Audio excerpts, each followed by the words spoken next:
Jamie is from Indiana and has been a super energetic leader of the movement there to get hemp being grown, and has done some amazing work with the Indiana Hemp Industries Association chapter. First working with the state legislature to get legislation passed. I had the good fortune last year of going out to Indiana and spending some time with her, going out to Purdue where they had their field day. And Joel was just talking about land grants, and Purdue is one of the premier ag universities in the country, and they had a hemp field day, and they had organic and non-organic conventional crops of hemp out there, and they're excited. They've got a page on their website. They're working on this, and this is largely thanks to Jamie's persistence and hard work. And so please welcome Jamie Campbell.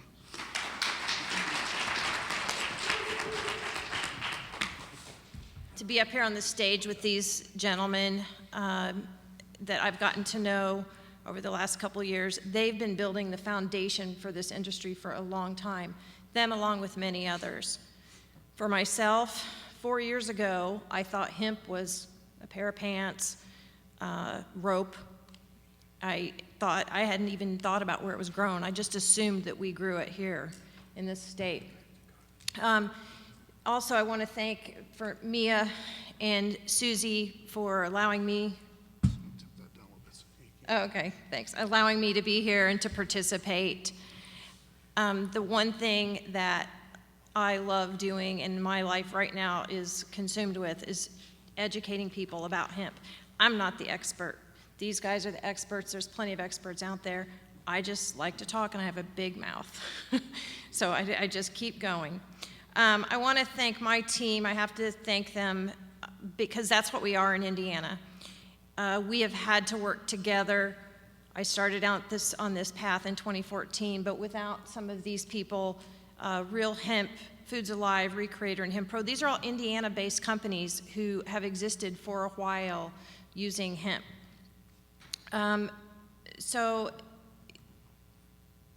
Again, 3 years ago, the young men from Recreator, I call them city boys. I know in Indiana that seems like funny, but they're city boys, and they would come out to our farm, and they knew I was very passionate about agriculture. I had been in San Diego for 23 years, came back to Indiana.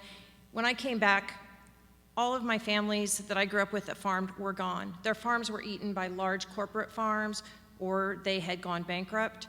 That coupled with what we know as a food, we have a problem with food sourcing in our future. That got me involved. They started teaching me about hemp and the difference in hemp. So now I'm going to tell you a little bit about my typical day.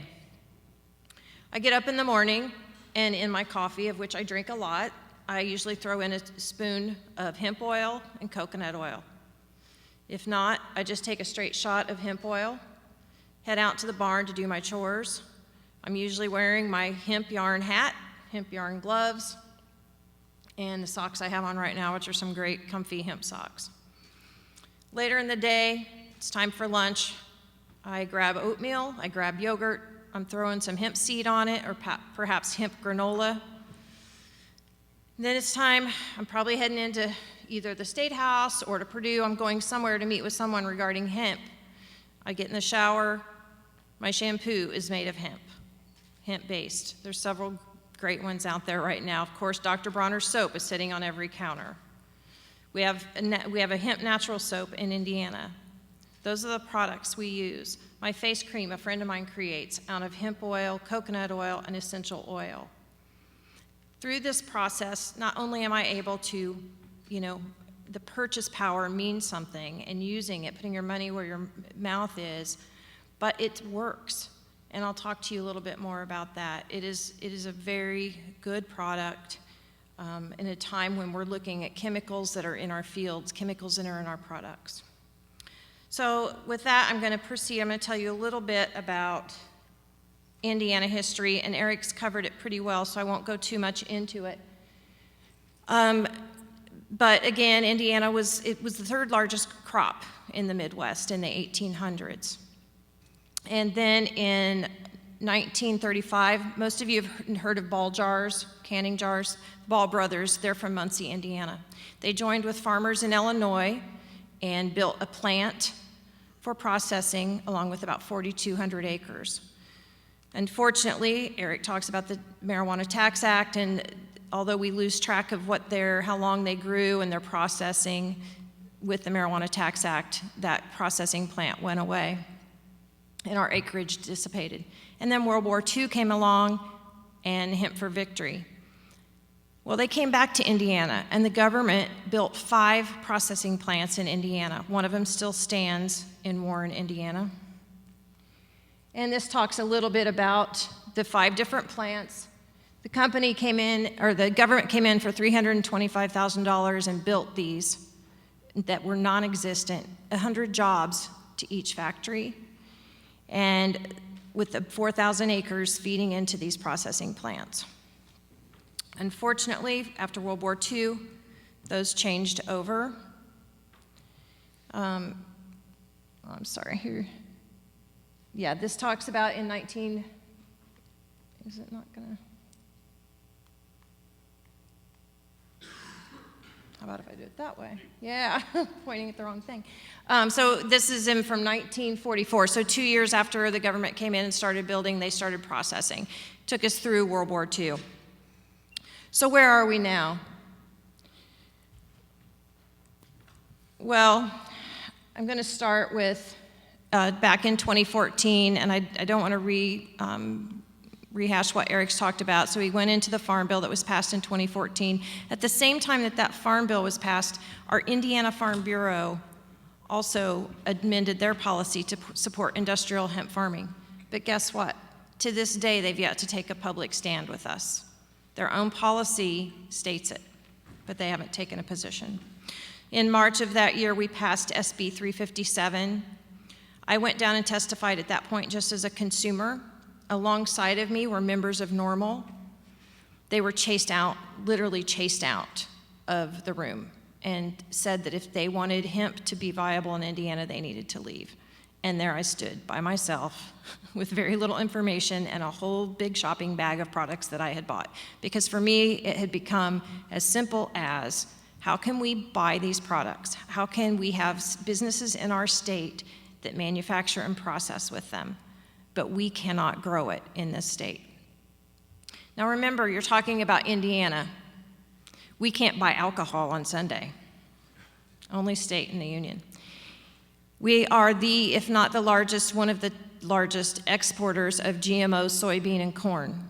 I think Eric will tell you, on his drive from the airport to Purdue, we took a back road, and I'm not sure he saw much other than corn and soybeans. So to be coming in with a crop that still has stigma attached to it, despite our rich history, and trying to get past the thought that this isn't going to take away their corn or their soybeans. This is an alternative, and it will help our soil that we're destroying quickly. So the bill passed in March, and in that same month, I was contacted by the Tennessee chapter of the HIA. The Recreator team had gone to the HIA conference the prior year. They had then gone and helped Ryan Laughlin out in Colorado harvest, and they were pushing me hard, and it just clicked with me, and my passion kicked in. And thanks to Eric, we were able to start the 3rd chapter right after Kentucky and Tennessee. And the thing to know is that these people built this foundation, but it has been a fight. So I'm really proud of the team that we have in Indiana, and we have had to build strong relationships. And anyone who's considering, I know Susie and I have talked a lot, if you're considering taking this on, whether it's in New York or if you're from another state, it is about relationships. First of all, the hemp community is very tight, and I'm very fortunate to have been able to learn from them, take that into account. But for Indiana, the way we got out the door was we went straight to Purdue, and we made our pitch and took the Farm Bill with us, and they hadn't even heard of it. They didn't know anything about it. So we started from ground zero, to say the least. In August of 2014, 2 of us, a 22-year-old team member of mine and I, she is gets hives when she speaks publicly, if that tells you anything. We showed up at Purdue. We were supposed to pitch to 3 researchers. We pitched to 15 people, from the lead of the Department of Ag, from Purdue, from our seed commissioner. We didn't really know what we were doing. We had a 52-slide PowerPoint, so if you think this is long, that one was really bad. But they listened to us, and they knew that we were there for industrial hemp. They knew we were there for the industry that it could provide, for the jobs, and for the environment. So they might not be moving as fast as we would like with our neighbors to the south. It's very tough because we push and we push. We want to be there with Kentucky. We want to keep up with Kentucky. We have southern farmers who also lost their tobacco crops, who want industrial hemp. But again, it's a slow process, much slower in Indiana. I like to read this quote from Ron Turco. He's the lead researcher. Again, he's senior agronomist at Purdue. He and his team have really stepped up and included us. I speak with them regularly. We couldn't ask for more transparency, although we would like to ask for a little more speed. Hemp will allow us to develop the biofibers and oil that will propel us through the 21st century. A move to hemp is a passage to bio-based and renewable future. If you would have read that to me 4 years ago, I would have probably not paid much attention. But what this process has taught me is how important it is that we go back to our bioproducts for whatever, whether we're talking about industrial textiles, whether we're talking about nutrition, cosmetics, and we'll get into that in a little bit. So as Eric referenced, Purdue has actually set up a website now. It's somewhat light, but they have set it up. They contain a lot of the research that they want to do. They've got 10 professors that are interested in teaming with us. This was from April of 2015 last year. That was our first permit to import. Purdue is very by the book, and so we are still subject to the Farm Bill. We have tried to encourage them to do some memorandums of understanding with farmers and expand. That hasn't happened. However, I just found out last week that for next year, we already have 3 farmers committed. They're very focused on organics, so we are excited about them doing that. As Eric mentioned too, August 25th was our inaugural Industrial Hemp Field Day. This is Ron Turco on the right and Jana on the left, the 2 lead researchers. As you can see, they have a nice little marijuana patch, as we call it. We were really kind of shocked that they put that on their sleeve, just because in Indiana that's marijuana. No one will connect that with industrial hemp. But so they are supportive. Our field day in Indiana, they have field days for all their different research projects and so forth, and the average is 40 to 100. We had 150 people show up, and it has helped propel things forward. For 2016, we plan on doing increased acreage, 16 plus more cultivars for oil seed and fiber. Their research will focus on disease, growing environment, organic seed, textile fiber, biomass. As I read this, it's a bit frustrating because we all know that hemp's going to grow in Indiana. It's still growing in Indiana from World War II. But they have chosen to take this path. And there is validity in when we hand this over to the farmers from Purdue, we want those farmers to have the proper cultivars. We want them to be assured success so that there's not a disconnect with their profit margins. 2017, Purdue they've received an organic grant that it'll kick off in 2016, but we'll fund them in 2017. So therefore, we've included farmers already, and they're increasing their staff and research. One of the things that I think has helped us in Indiana is that we have existing end users there. And so it's a matter of bridging that gap. Some of these end users, I've mentioned Recreator, that's my t-shirt. There are several companies that do hemp t-shirts. Foods Alive. Foods Alive is one of my favorite. They're a small business in northern Indiana that do live foods, and they do hemp nutrition. And they were very supportive of my visit here. They've been supportive of our travels for HIA. FlexForm. FlexForm is a company in Elkhart, Indiana. If you drive a Volkswagen, you have hemp in your door panels. I have a Cadillac CTS, a Mercedes SUV, door panels, 2 of them sitting in my house. Both of them have hemp composite. Those are made in Elkhart, Indiana, 80,000 tons of hemp a week. And he's getting it from Bangladesh.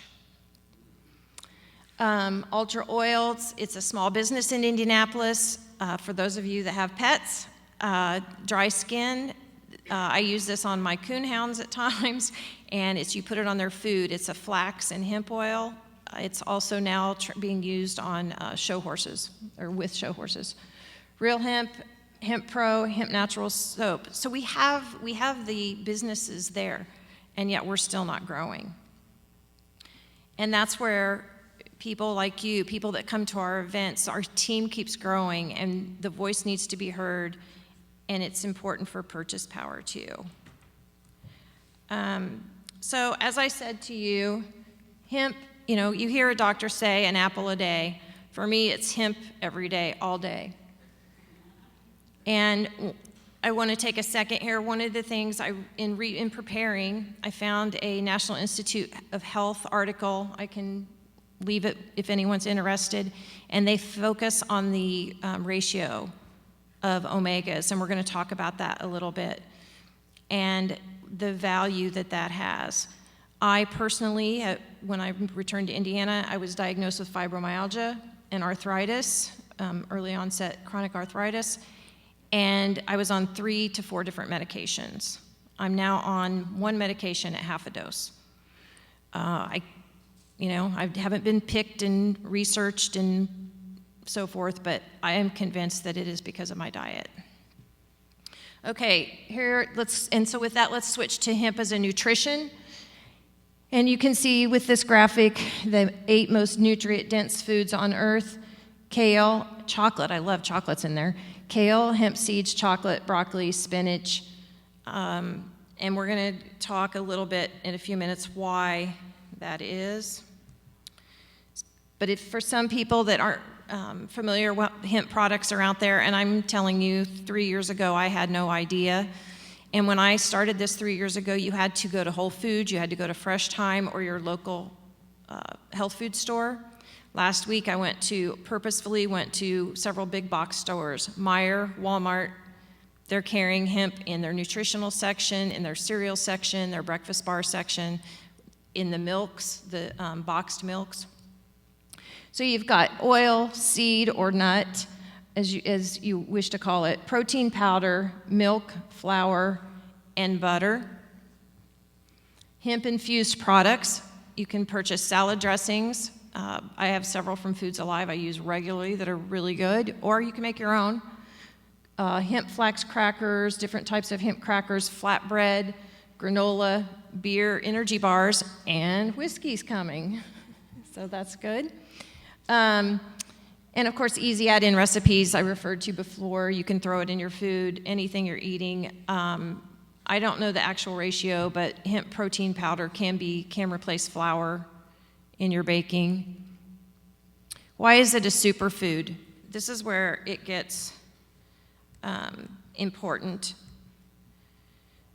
to think about. 35% dietary fiber, 25% protein, all amino acids, 80% of your fatty acids to include those essential fatty acids. And what I have come to learn, and again, through that, you can look at the NIH and their studies on the balance of the omegas. You've got 55% of omega-6, 25% omega-3, and then 9, a little bit of the 9. What it does, you come out with a ratio of 2.5 to 1. And what your studies show is this is the perfect ratio for cardiovascular health, for inflammation. They actually, through rheumatoid arthritis patients, were able to recognize the inflammation. But what is interesting is it is that exact ratio. If you go over that ratio or below, you will not see the health benefits. And in fact, going over in some situations, depending on the severity of the disease, they found an increase in the symptoms. That perfect ratio, they found, was helpful in fighting colorectal and breast cancer, cells in particular. But once the ratio went up and it took in more and out of balance amount, you didn't see the same results. So in one food, you get that, all of that in one food. Take a handful of hemp seed, and you've met that. So 3 tablespoons of hemp, 10 grams of protein, 3 grams of carbs, 13 grams of fat, and those are the good fats. And we go back here, identifiable health benefits. We've talked about those. Anti-inflammatory, hormonal balance, lower incidence of coronary heart disease, improved skin, nails, and hair, energy, appetite, weight, and digestion. It's overall superior nutrition. That's just now, we're just now learning about that. I'm shocked at how many people still think that they are going to test positive. And we actually have a military I have military friends that are using it, but they have been, I guess, warned or chastised. I think the Navy has now accepted it, but the Air Force, I think, still has a statement out. Let's switch to personal care. Again, as I told you, my awakening was to learn what was actually in our cosmetics and what was all the things that go into it.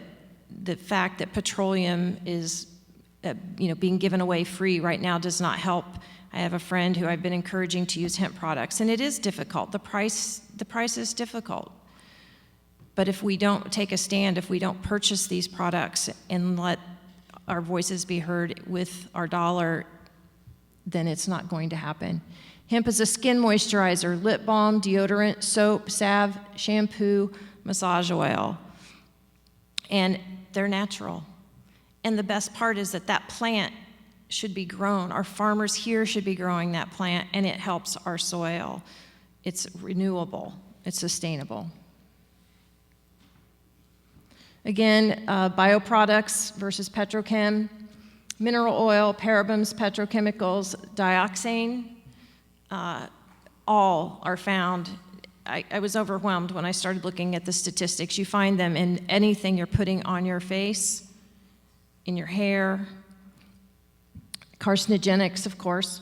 But even just getting down to bare basics, they're not metabolized. There was a study done on mother's milk, and some of these showed up in that milk because our bodies do not metabolize those toxins. Your skin is not allowed to breathe, no nourishment. A lot of you may have seen the Johnson & Johnson case, the $72 million lawsuit that came out this week. There's still some discussion about the facts there, but they are saying that Johnson & Johnson baby talc is the cause of ovarian cancer, and they've got one particular woman. There's 100 more that are filing suit behind her. Identifiable health benefits for the topical or for the cosmetics: burns, cuts, eczema, psoriasis, mucosal skin wounds, sore muscles and joints. We have one company that has a product that I use on my joints regularly, especially we have about an acre worth of garden. So during that time, I use that on my hands. It's a very heating, warming, and opens up the joints. You can feel it opening up your joints. Hair elasticity, manageability, shine, absorbency for hair and repair. It is a good natural product. The industry, I think Eric may have touched on this, but going back to 1995, the sales were $50 million. In 2014, $200 million. And the trend is going up at 20 to 25% a year. We're still waiting on results from last year. I would venture to say it'll be much higher. I would assume we'll be over 30% or 30% increase. It's been growing about 20%. 20%. So we'll see when the numbers come out. Those figures exclude Whole Foods, Costco, and some of the big stores. So why hemp? Plant versus chemical. It's that simple. And again, 3 years ago, I didn't know, and I couldn't have told you that. But it is a chain. It gives our farmers a crop. It helps our soil. It's renewable. And that's for your body, would you choose a chemical? Do you want to put petroleum on your arms, or would you rather put a plant-based product? It's environmentally superior, low input, high output. Mike and Joel, that's their expertise, but you know, one of the things we found is hemp grows, it's going to grow anywhere, and not anywhere, but it's going to grow in most places. It's renewable. One of the things I've always liked, one of the things I learned early on is 1 acre of hemp can do what you can get from 4 acres of trees. So do you want to grow a crop every year that can create pulp, or do you want to cut your trees down? Economic benefit is across many sectors, from agriculture to manufacturing, nutrition to construction to cosmetics. This is one of the things that we are having to push in Indiana. Environmental benefits and even personal health benefits, quite honestly, take a back seat to the economy and to agriculture. So that's been our focus, but it's been great because through that and our educational opportunities, we are able to help people understand the full process.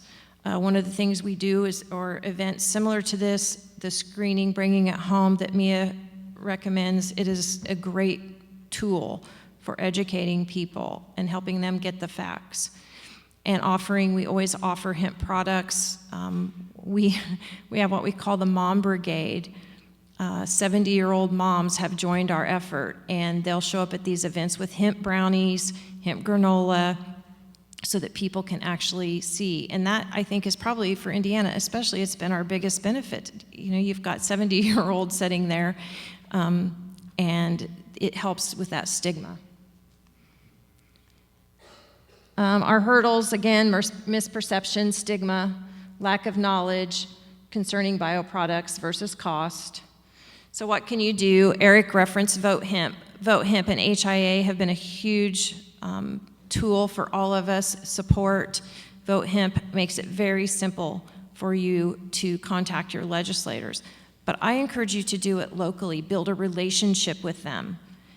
Go see them face to face and learn the process. It's not always pleasant to learn the process, but making that personal contact does help. We call it advocate. We belong to a group that for agriculture, we call it advocate, but advocate. And through that power of purchase, that means your dollars and cents. That's the way to help raise awareness as well. With that, I will close, and I would just ask you to consider, from the farm to the manufacturing and how it does affect our environment as well as our economy.